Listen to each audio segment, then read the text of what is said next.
Hey everyone, my name is Xenia, and today we're talking about the first AEW weekly show upon their return to the US after the Canadian loop. Dynamite in Independence, Missouri / Kansas City, Missouri.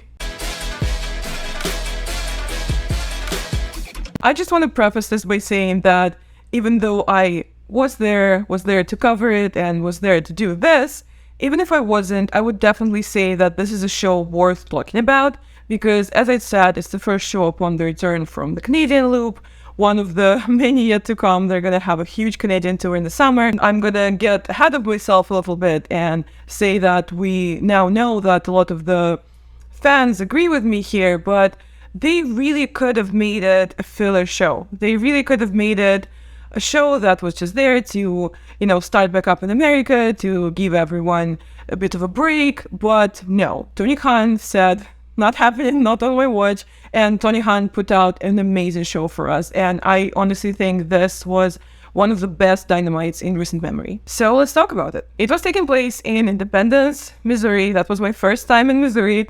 And I actually had a great time. It was about a 30-minute drive from Kansas City. So, technically Kansas City, just like when we say certain pay-per-view is in Chicago and it ends up at Hope when it stays, it's still Chicago. It counts as Chicago. And AEW, more specifically AEW Together, actually held a basketball charity event the day before the show, which was also amazing. I just feel like events like that are an amazing way for the wrestlers to connect with the fans, and especially with the younger fans, because it was definitely a blast for the kids. And such events feature wrestlers that you would rarely maybe see at meet and greets, or that you would rarely see in TV appearances, because we saw Kenny Omega just absolutely crushing it. We saw Nick Jackson absolutely demolish the three-point shootout and win. And it's just an amazing way to collect some money for charity, but also have this extremely communicative, have this extremely bonding experience with the fan base. So I thought that was absolutely amazing on AEW's part. And you guys should follow AEW Together on Instagram if you haven't yet, to see all the updates and to get a glimpse of those events that maybe you couldn't make it to, but you can still see some super fun content on that page. For the last pay-per-view, Revolution, I actually did something a bit new for the channel. We did some fan interviews because I genuinely believe that in wrestling, unlike any other sport or genre, the fans are a huge part of the show, are a huge part of the TV product even. And it's immensely important how the fans react, how they accept certain storylines, wrestlers, or certain changes that the promotion might make here and there. So I do feel like they add so much to the show, and it's super important to know what they want and what they think and what they don't want. So I decided to keep doing that for you guys, and we actually did some fan interviews before Dynamite as well. It's a beautiful March Wednesday. We're in the city of Independence, Missouri. We're right next to the Cable Dama Arena, a couple hours away from AEW Dynamite.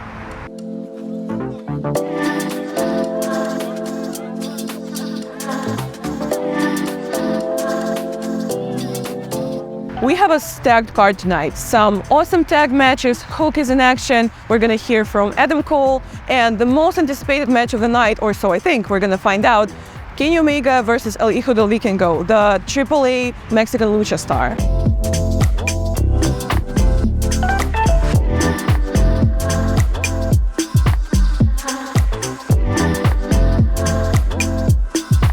We're just about an hour away from the doors opening. The fans are starting to gather. We're going to ask them some questions, ask them what's their most anticipated match of the night, why they watch and love AEW. Missouri is still a bit of an undiscovered ground for AEW. St. Louis was promised a pay-per-view at a certain point, but that didn't end up happening, so I'm sure they're eager for some wrestling. Let's go talk to them. So I'm here with... I'm Ashley. I'm Macy. Rhonda. Neil. And... Lauren. My name's Charlie. Here with... My name's Takayan. Timmy. And... Steven. Jasper. What's her name? Kara. Allie. Val. Will.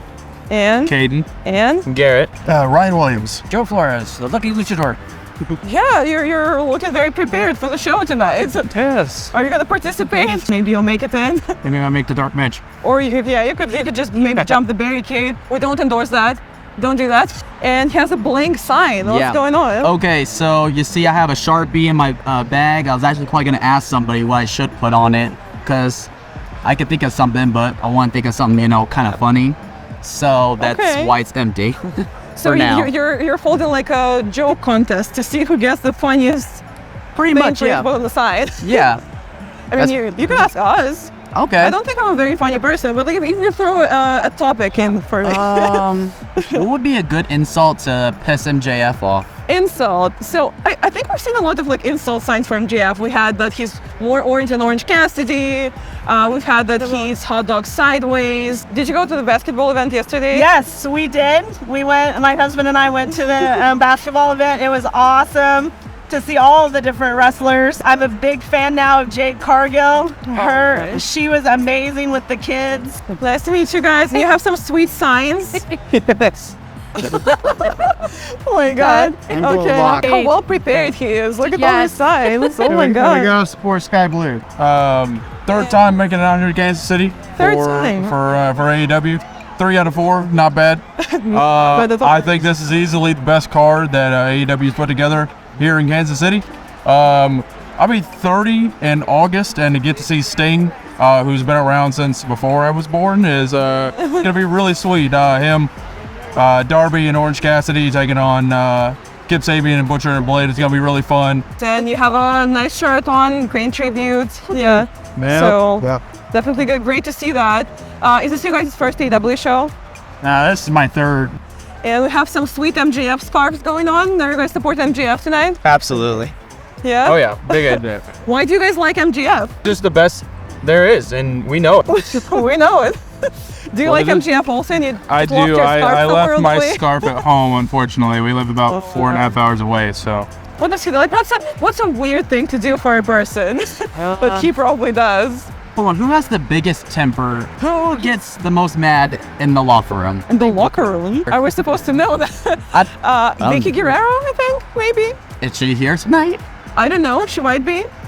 It may not be the greatest candidate.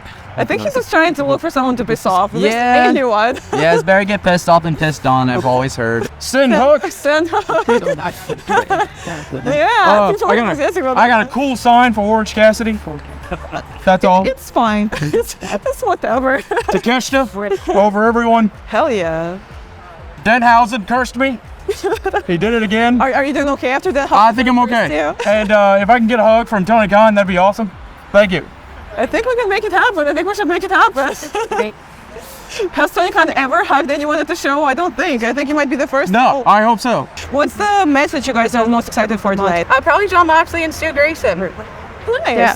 Are you guys happy he's back, Stu Grayson? Yeah. Really actually want to see what Adam Cole has to say tonight.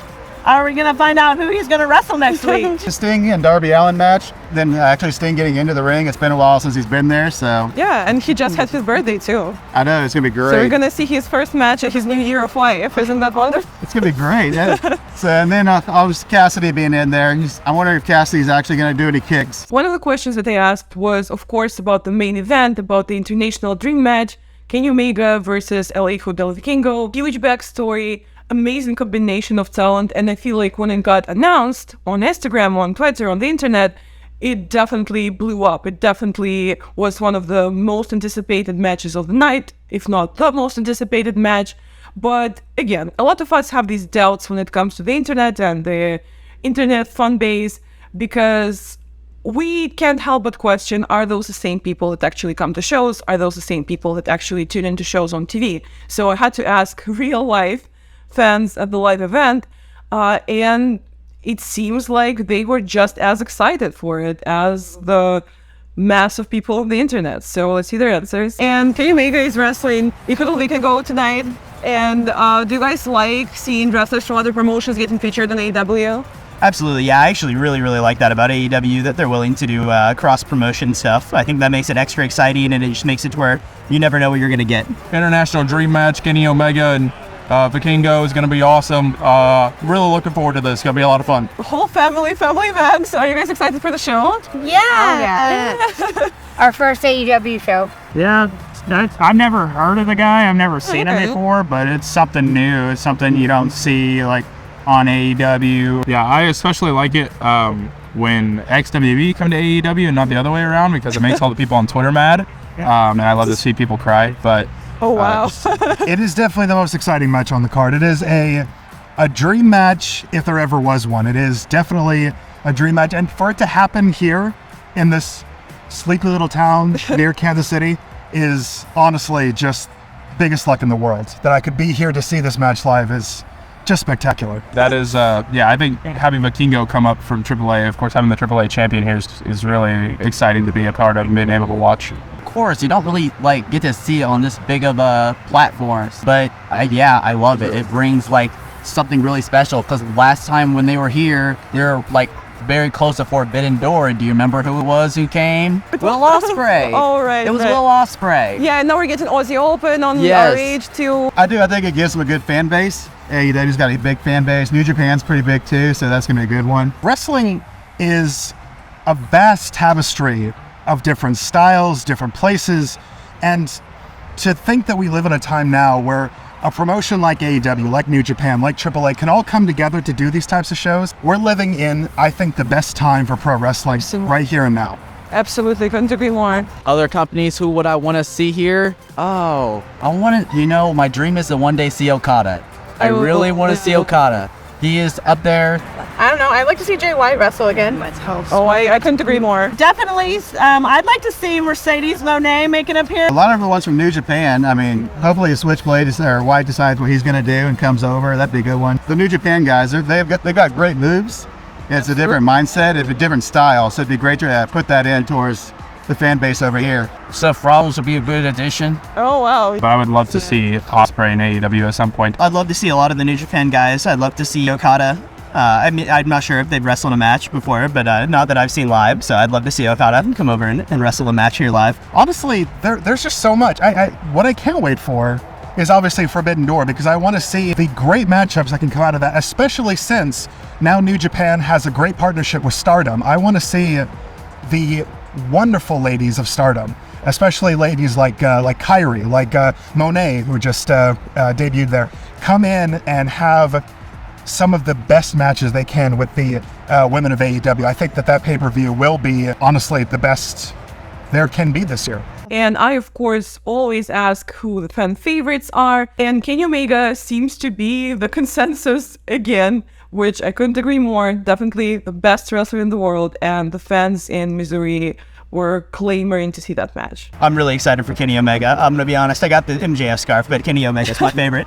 He's definitely my favorite. Also, you lied when you told me MJF is your favorite. No, I said, I like MJF. He's the best. But, Kenny Omega, he's got a special place in my heart. Moxley and Kenny Omega. Oh, I gotta go with Adam Cole, baby. Hell yeah, we're going to hear from Moxley. him today. I was expecting you to pick luchadores. I would probably Jon Moxley. I'm excited to see Hook for the first time. I haven't for the seen Hook first yet, time. so that'll be a lot of fun. Probably Sting, all-time favorite. Sting's the icon. He's one everybody wishes they could be when they retire. So we gotta go with the best. Might as well say he's your favorite. Definitely Orange Cassidy. Kenny Omega, Chris Jericho, of course, Legend. Darby Allin, Okay. the Acclaimed. Ricky Starks is really growing on me right now. Okay. Oh, and Jamie Hayter.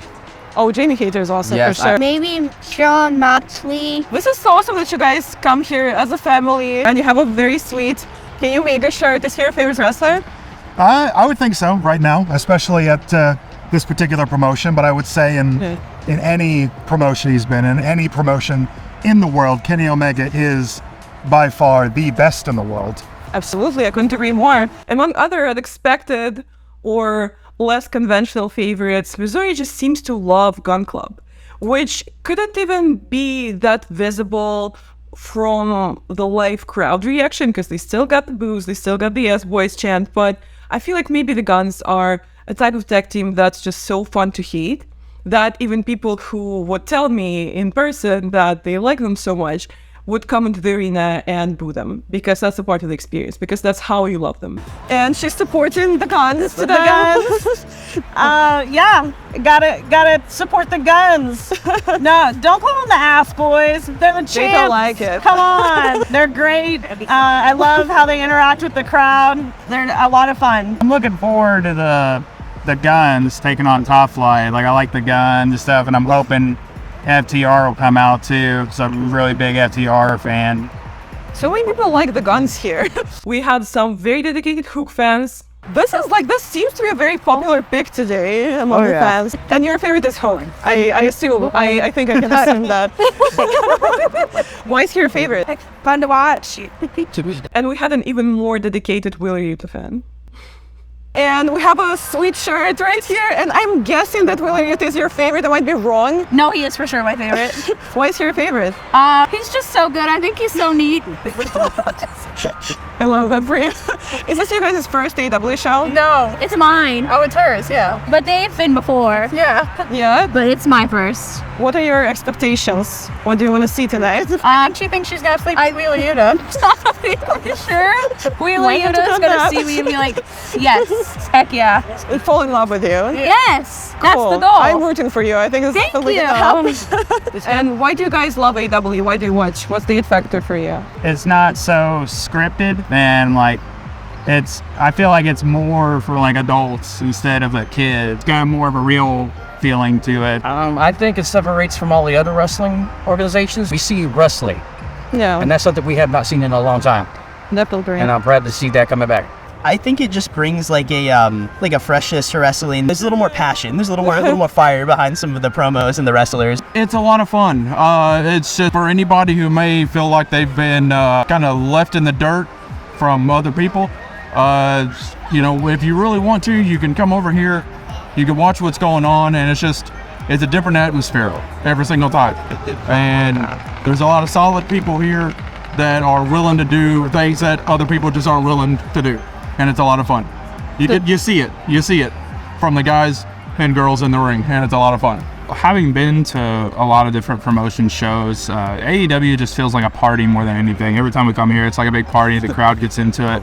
Whereas, other promotions, it's just very cookie cutter, straightforward, and it feels like you're watching a TV taping other than being at an actual wrestling show. And yeah, I love it. It's a big party. I love to have fun. Love the crowd. Love the atmosphere. I love how they interact with the fans. They actually put on a show. It's just super fun. I have a good time. They know a lot more about wrestling than I do. I'm just like the third wheel friend that tags along. But I have a great time every time I come. Super entertaining, high flying, super energetic. It's just a good time, and I really enjoy it. He wasn't into wrestling at all before we dragged him to his first AEW. It's a good He thing. doesn't look like he's not interested. You have the It's- MKM scarf now from the he's FTR got- shirt, the AEW hat. I've been turned, I'll admit. First off, I will say to anyone who hasn't been to one of these shows, it is a banger, and the ticket price is insane. Like, I can get really good tickets for a really good price, so always remember that before you go to any other shows. That's definitely a good point, and AEW definitely make it a thing to make tickets affordable and good tickets affordable. And not even so just that's a very good that, point. because like when I was here, I was seeing really good matches. And we're also, still expecting the AEW to bring a pay-per-view to Missouri at some point. Will you guys go if they do? Yeah. Oh, yeah. Yeah, I'm hoping they bring Full Gear to St. Louis. I've never been to a pay-per-view event like for a wrestling show, so that's on my bucket list. Hopefully AEW comes there. I can check that one off. Yeah. One of the big reasons that I keep coming to shows like this is because it never disappoints. I've never been disappointed with an AEW show. There may have been matches that may not have gone exactly the way that I wanted to, like disappointing finishes or what have you, but they always seem to know what the fans want. And again, especially in this particular case, to put on shows that they could have just phoned it in. They just came back from Canada. They put on a great show there. They could have phoned it in. No, they said no. They said, let's do 5-star matches in every single arena, every single show that we go to. And that's why I love AEW in particular. Yeah, 100%. Thank you so much. Enjoy the show. Thank you. As expected, the fans are extremely excited for Kenny Omega versus Hijo Vikingo, but we also have some unexpected favorites. Apparently, Independence, Missouri just loves Gun Club. People are clamoring for Hook, which is also very understandable. And the show is just about to start. We're about to go in, and I'm sure it's going to be awesome. We drank soda and we got McDonald's. McDonald's in the car. We already ate it. We had to eat before we go in here. We Very ate fair. in the car. That's a great decision to eat before the show. We support that. I took a drink of my soda Dad gave me. And he got us McDonald's. Yeah. Nice. Well, I hope you guys enjoyed the show. Thank you so Have much. fun. Thank you. So that was a lot of fun. That helped me learn so much about the Missouri crowd. And I want to see you guys comment down below and tell me if you agree with their opinions. And then it was time for the show. So let's actually look at the show and go match by match like I usually do. So we of course had the dark tapings before the show, which I encourage you guys, if you don't watch AEW Dark or AEW Dark Elevation on YouTube, I highly encourage you to go see it, because those shows are usually incredibly fun because there's less of a storytelling pressure than there is on the main shows, and yet this is where lots of the storylines that end up get translated to the screen or to the social media platforms. That's where those rivalries start and develop and flourish. So highly encourage you to take a look. Also, again, as usual, features so much awesome local talent. I've myself found so many wrestlers that I now follow and that I now keep an eye on through AEW Dark, so couldn't recommend it more. Go check it out. Now for the Dynamite itself. So as the opener, we had the trios match. We had Orange Cassidy with Darby Allin and Sting, who had his first ever match as a 62-year-old after his birthday. Got some nice birthday cheers, versus Keep Sabian and Butcher and the Blade, accompanied by the beautiful Penelope Ford, of course. Let me just say that this is an incredibly fun mixture of talent to put in there. As an avid Best Friends supporter, I would definitely love to see them in that match, because ultimately they're the trio that Orange Cassidy comes with, or is supposed to come with.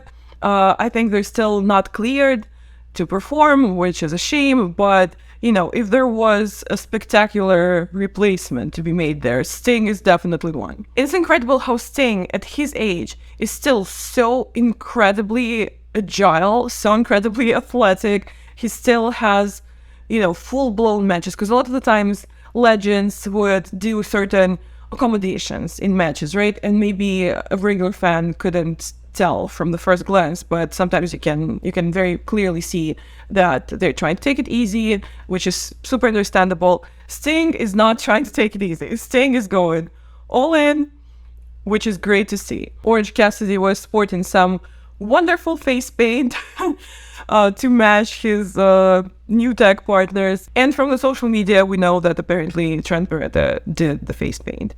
Great job, Trent. Proud of you. For me personally, it is awesome to see Keep Sabian have matches on Dynamite, and while Orange Cassidy plus Darby Allin plus Sting is still a bit of a situational, still a bit of a thrown together situation in my mind, Keep Sabian has amazing chemistry, has amazing synergy with Butcher and the Blade. I would love to see more of Butcher and the Blade. Also, they might be one of my favorite tag teams in AEW, because they're just so cohesive and they're just so detail oriented and they're just so like profoundly whole as a tag team. That's a unit in my mind. That's when you look at the tag team and it makes sense and it raises no questions as to why these people are together, which sometimes it's fun when there's this juxtaposition, for sure, but I feel like this is one of the instances where it makes so much sense. You don't question it for a second, and Keep Sabian fits right in. And I just cannot keep telling you guys how amazing of a performer Keep Sabian is in every single aspect. He's amazing in the ring. He is one of the AEW regionals. He won a match on the first ever AEW show ever in existence. His new repackage, his new attire, his new look, his new hair is absolutely amazing. And it took him so much time to get to this point, to sell it to us or to whoever else. He was doing those box on the head bits for, what, a year? It feels like almost a year, right? He was at the shows, he was at Darks with the fans sitting there for hours on end during tapings. You can see them in every single shot of every single show throughout that time since he started the new character. He was doing meet and greets in that character, and I was actually at the first ever fan event that he showed up at with the box on the head, and you could watch him for hours. It's insane how much comedy genius and how much intelligence in that sense Keep Sabian has as a performer, as an artist, because he just never runs out. He would have endless different unique interactions with each fan in that character without talking. And it was endlessly entertaining. It's insane. To me, it's insane. The character work genius that Kip Sabian is if we're talking character work, this is the guy who puts in immense work. So I would love to see more of him on weekly TV shows. And it translates to his matches as well. There's this very subtle, very sophisticated comedy about him. And we saw it in the match as well. We saw it when he was, trying to amp up the crowds, instead got the boos and started, reacting to the boos, then suddenly got cheered, but then he had to turn around because, Sting was there. It's the whole sequence. It's not vulgarly, it's not surface comedic. It's nothing too simple. It's nothing easy. There's no shortcuts. It's always intentional. It's always sophisticated. So I just think it's absolutely amazing. Penelope Ford, of course, absolutely adds value to that faction. And to me, it's just, perfect all around. Orange, Sting, and Darby won. Of course, Sting had to get his birthday pin. It doesn't take away from the experience of that match for me. And it was a feel-good ending of the match for the crowd as well. So, nothing to add or subtract here. It was great. Then we had the tag title match, the Guns versus Top Flight.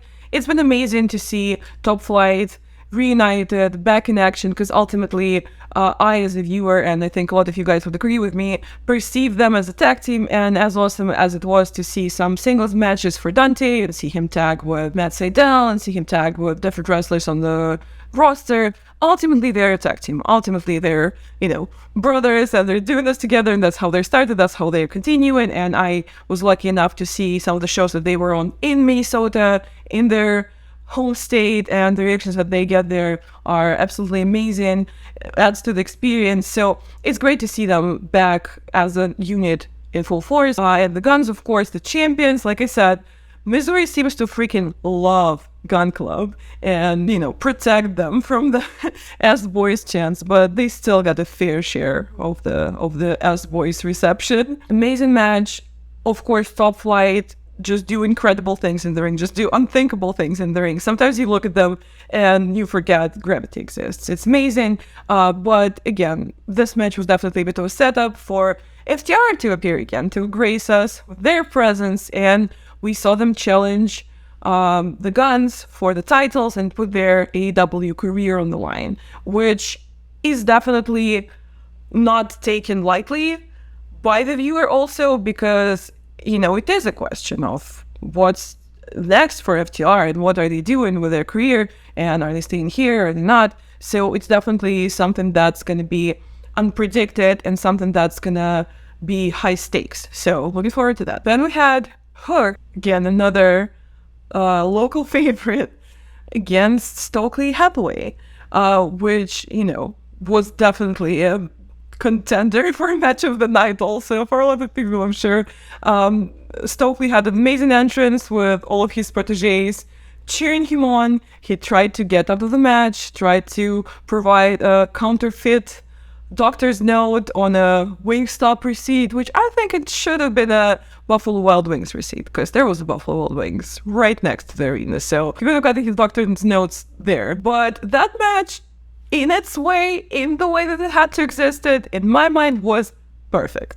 It was the perfect length, it was the perfect amount of hardcore stuff, it was the perfect ending, it was a perfect platform for Hulk to thrive and exist on. And, Stokely Hathaway tried to get out of it, tried to run away, couldn't. We got some amazing looking spots. We got the fire extinguisher spot, we got some railings, and ultimately Hook emerged on top, of course, to the delight of the crowd. Then we had Adam Cole appear and talk to us a little bit about what the future holds for him in AEW, and he actually got challenged by Daniel Garcia, which I think is an amazing matchup, and I cannot wait to see those two wrestle.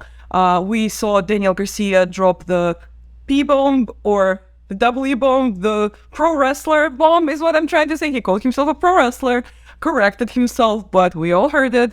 We all know what that might mean. Daniel Garcia has adopted the sports entertainer outlook, but we all can see the pro wrestler seeping through that surface. So, maybe he'll unleash that part of him in the match with Adam Cole. And we did hear Adam Cole reference one of his very famous, very recognizable promos and tell us that what makes him the best in the world is when they ring the bell. And Adam Cole definitely, a lot of the times, lets his wrestling speak for himself, because it is incredible, the timing that he has, the precision, the technique that he has. And a lot of the fans have been missing him on the card, have been missing him wrestling on live TV, and he's finally back. He says that he's feeling better than ever, and I cannot wait to see that match. Then we had Stu Grayson versus Jon Moxley.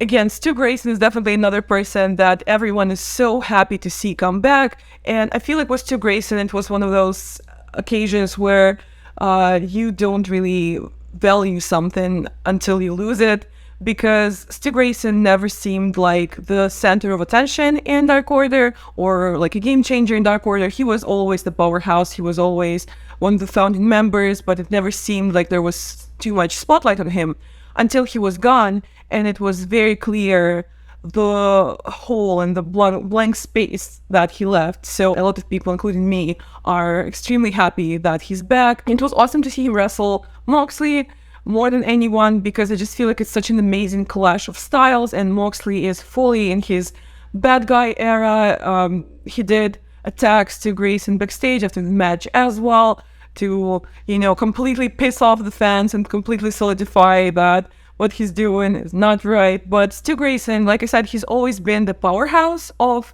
Dark Order, but his in-ring style is not fully or not completely a powerhouse style. He's extremely agile. He does some high-flying moves. He's extremely adventurous in his in-ring style, and it's just beautiful to see, and I'm glad to see him finally get some spotlight that he deserves. While the Blackpool Combat Club are descending completely into their darkness, into their dark side. Oh, and Moxley wins. Forgot to tell you guys that Moxley won that match. Then we had Skye Blue versus Toni Storm. Toni Storm and the Outcasts just keep solidifying their complete dominance in the women's division of AEW. They're unstoppable, they're powerful, they're eager, and they're just really demolishing everything and everyone in their way. Skye Blue, I feel like, is an immensely underappreciated / underrated performer. Her in-ring abilities are amazing, and it was a very, very technical, a very, very well-structured match. It was very enjoyable to see, even though it was kind of obvious that Toni Storm is the obvious favorite, and Toni Storm is the powerhouse and is one of the most powerful players in the women's division currently. But Skye Blue was definitely up for the challenge, and it made for just a great match. Objectively, in ring-wise, it was definitely one of the best matches of the night. Very enjoyable. But like I said, we continue seeing the Outcasts establishing their domination in the women's division. And then we had a Hijo and Willow run-in to show their support for Skye Blue, and maybe we're seeing a new women's trio form, which is incredible because we do see some very powerful women's faction on the roster right now. So it would be awesome to add to it, and it would be awesome for an adequate counterweight to be created to the Outcasts. So I would love to see those three in more matches in the future. And then we had, of course, the main event, the International Dream match, Kenny Omega versus El Hijo del Vikingo. And it's amazing that AEW did so much to immerse us in the match, to immerse us in the storytelling, and to tell us, if we don't know, why we should care about this match. We got a bunch of video packages, we got a bunch of vignettes, we got some very, very clear backstory, how the match was supposed to happen, how Kenny in his belt collector era won the AAA title, and he was supposed to wrestle Vikingo, but then it didn't happen because Kenny got injured, and now finally he's back, and it's bound to happen, it's supposed to happen. Very fair grounds for there to be a match and for the match to main event, and obviously there were people out there that didn't know who Vikingo was, and I did talk to fans about it.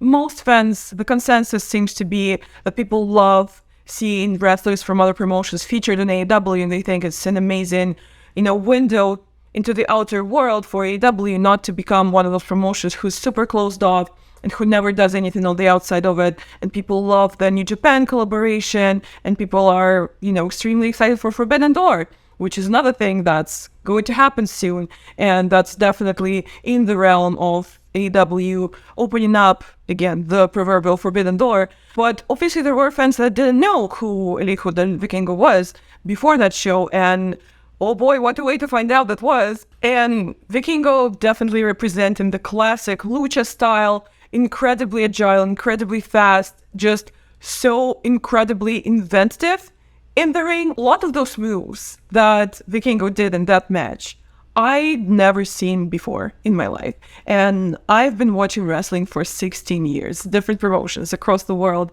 He just comes up with things that are just so out of the box. And Kenny's intensity and Kenny's confidence in the ring was definitely a great counterpart for that. A lot of the spots that we got were incredibly scary. You had people gasping, standing up.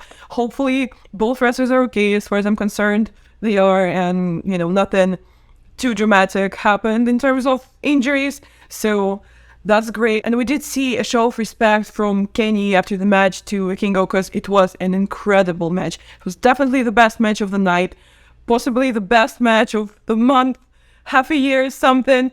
It was just absolutely incredible, and it went incredibly smoothly, incredibly crisp.